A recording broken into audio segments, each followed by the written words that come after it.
you. Thank you.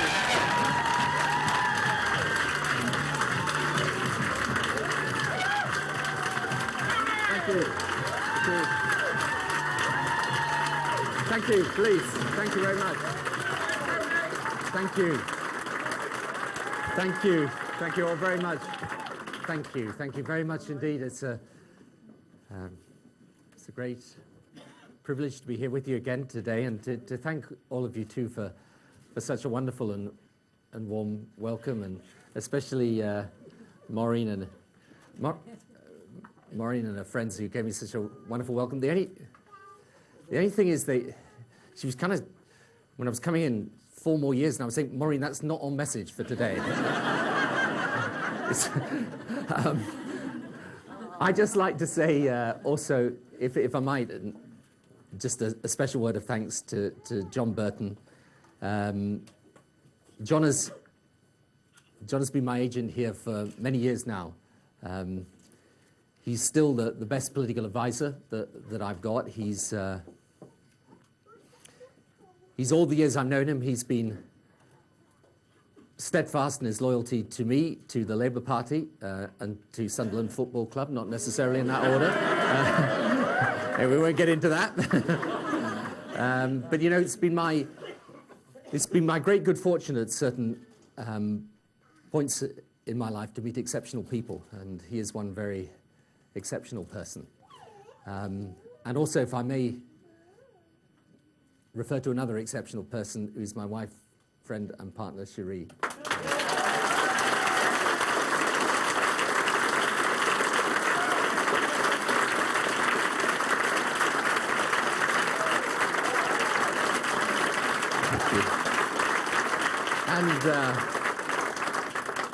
And the children, of course, Ewan and Nikki and Catherine and Leo, who make me never forget my failings, but give me great love and support.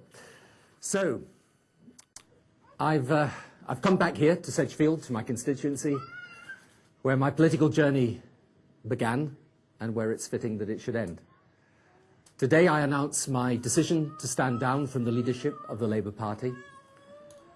The party will now select a new leader. On the 27th of June, I will tender my resignation from the office of Prime Minister to the Queen. I've been Prime Minister of this country for just over 10 years. In this job, in the world of today, I think that's long enough for me, but more especially for the country. And sometimes the only way you conquer the pull of power is to set it down. It's difficult in a way to know how to make this speech. There's obviously judgments to be made on my premiership, and in the end that is for you, the people, to make. I can only describe what I think has been done over these last 10 years, and perhaps more important, why I tried to do it. And I never quite put it in this way before. I was born almost a decade after the Second World War. I was a young man in the social revolution of the 60s and 70s. I reached political maturity as the Cold War was ending, and the world was going through a political and an economic and a technological revolution. And I looked at my own country, a great country, wonderful history, magnificent traditions, proud of its past, but strangely uncertain of its future, uncertain about the future, almost old-fashioned. And all that was curiously symbolized, you know, in the politics of the time. You had choices. You stood for individual aspiration and getting on in life, or social compassion and helping others. You were liberal in your values, or conservative. You believed in the power of the state or the efforts of the individual. Spending more money on the public realm was the answer, or it was the problem. And none of it made sense to me. It was 20th century ideology in a world approaching a new millennium. Of course, people want the best for themselves and their families, but in an age where human capital is a nation's greatest asset, they also know it's just and sensible to extend opportunities, to develop the potential to succeed for all our people, not just an elite at the top. And people today are open-minded about race and sexuality. They're averse to prejudice and, yet deeply, rightly conservative with a small c when it comes to good manners, respect for others, treating people courteously. They acknowledge the need for the state and the responsibility of the individual. And they know spending money on our public services matters, and they know it's not enough. How they are run and organized matters too. So 1997 was a moment for a new beginning. The sweeping away of all the detritus of the past. And expectations were so high. Too high, probably. Too high in a way for either of us. And now in 2007, you can easily point to the challenges or the things that are wrong or the grievances that fester. But go back to 1997. Think back. No, really, think back. Think about your own living standards then, in May 1997, and now. Visit your local school, any of them round here or anywhere in modern Britain. Ask when you last had to wait a year or more on a hospital waiting list, or heard of pensioners freezing to death in the winter, unable to heat their homes. There is only one government since 1945 that can say all of the following: more jobs, fewer unemployed, better health and education results, lower crime and economic growth in every quarter. Only one government, this one.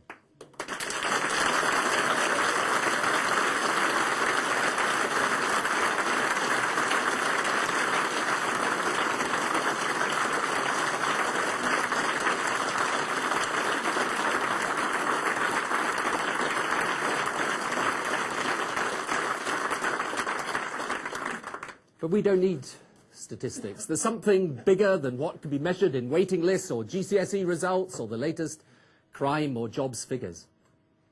Look at the British economy, at ease with globalization. London, the world's financial centre.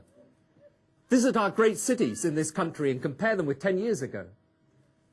No country attracts overseas investment like we do. And think about the culture of Britain in the year 2007. I don't just mean our arts that are thriving, I mean our values. The minimum wage, paid holidays as a right, amongst the best maternity pay and leave today in Europe, equality for gay people.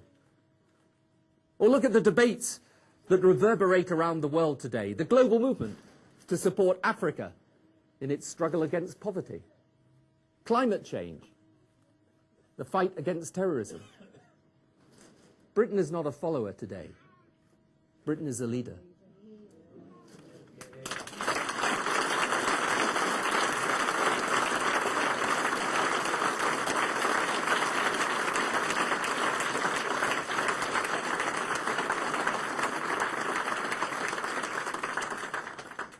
It gets the essential characteristic of today's world, its interdependence.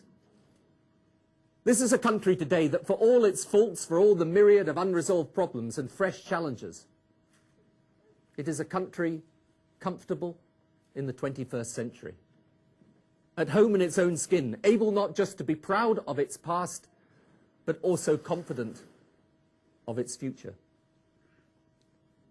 You know, I don't think Northern Ireland would have been changed unless Britain had changed, or the Olympics won if we were still the Britain of 1997.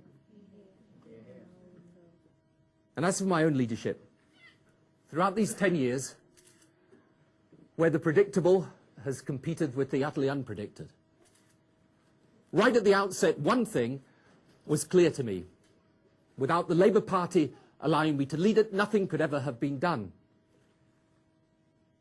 But I also knew my duty was to put the country first. That much was obvious to me when just under 13 years ago I became Labour's leader. What I had to learn, however, as Prime Minister, was what putting the country first really meant.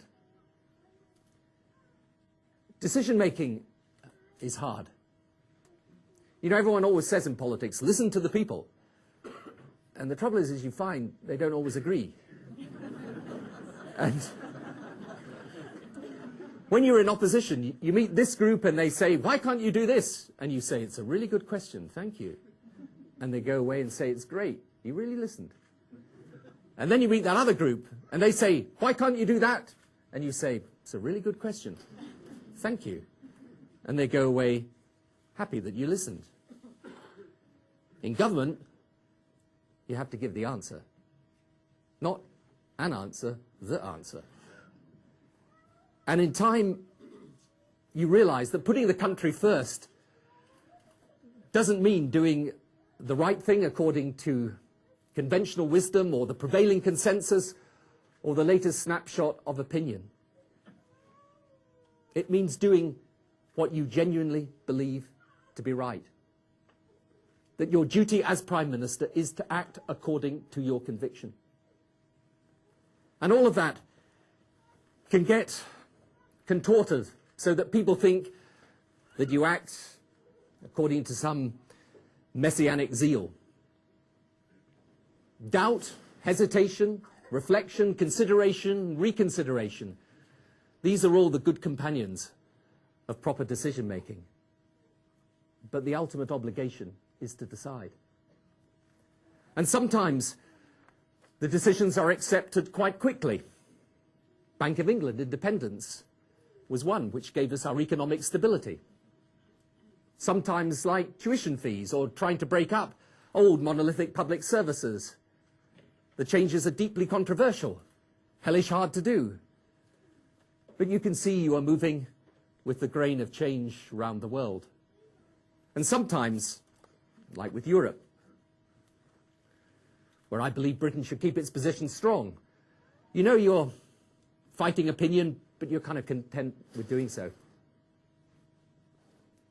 And sometimes, as with the completely unexpected, you are alone with your own instinct. In Sierra Leone, and to stop ethnic cleansing in Kosovo, I took the decision to make our country one that intervened, that did not pass by or keep out of the thick of it. And then came the utterly unanticipated and dramatic September the 11th, 2001, and the death of 3,000 or more on the streets of New York. And I decided we should stand shoulder to shoulder with our oldest ally. And I did so out of belief. And so Afghanistan, and then Iraq. The latter bitterly controversial. And removing Saddam and his sons from power, as with removing the Taliban, was over with relative ease. But the blowback since, from global terrorism and those elements that support it, has been fierce and unrelenting and costly. And for many, it simply isn't and can't be worth it. For me, I think we must see it through. They, the terrorists who threaten us here and around the world, will never give up if we give up. It is a test of will and of belief, and we can't fail it. So, some things I knew I would be dealing with. Some I thought I might be, some never occurred to me or to you on that morning of the 2nd of May 1997 when I came into Downing Street for the first time. Great expectations, not fulfilled in every part for sure. Occasionally, people say, as I said earlier, the expectations were too high, You should have lowered them. But to be frank, I would not have wanted it any other way. I was, and remain as a person and as a Prime Minister, an optimist. Politics may be the art of the possible, but at least in life, give the impossible a go.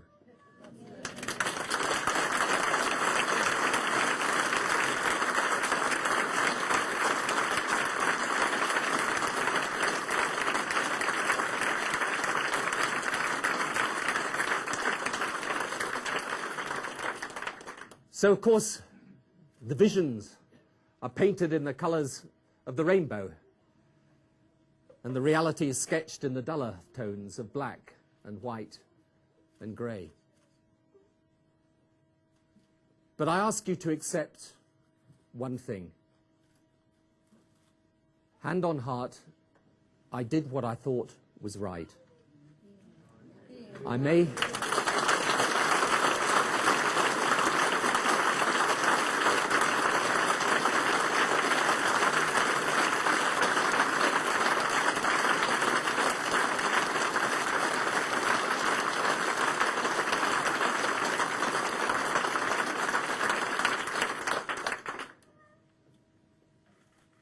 have been wrong. That's your call. But believe one thing, if nothing else. I did what I thought was right for our country. And I came into office with high hopes for Britain's future. And you know, I leave it with even higher hopes for Britain's future. This is a country that can today be excited by the opportunities, not constantly fretful of the dangers. And people say to me, it's a tough job. Not really.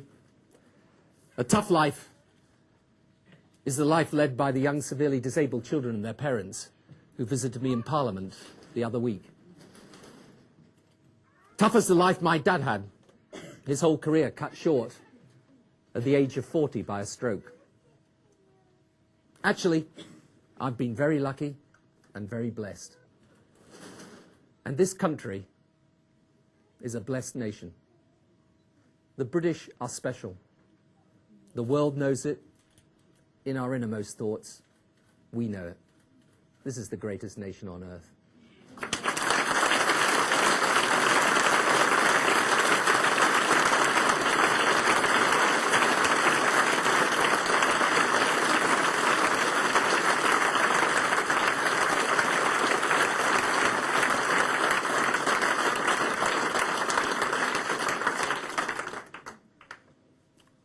So it has been an honour to serve it. I give my thanks to you, the British people, for the times that I've succeeded, and my apologies to you for the times I've fallen short. But good luck.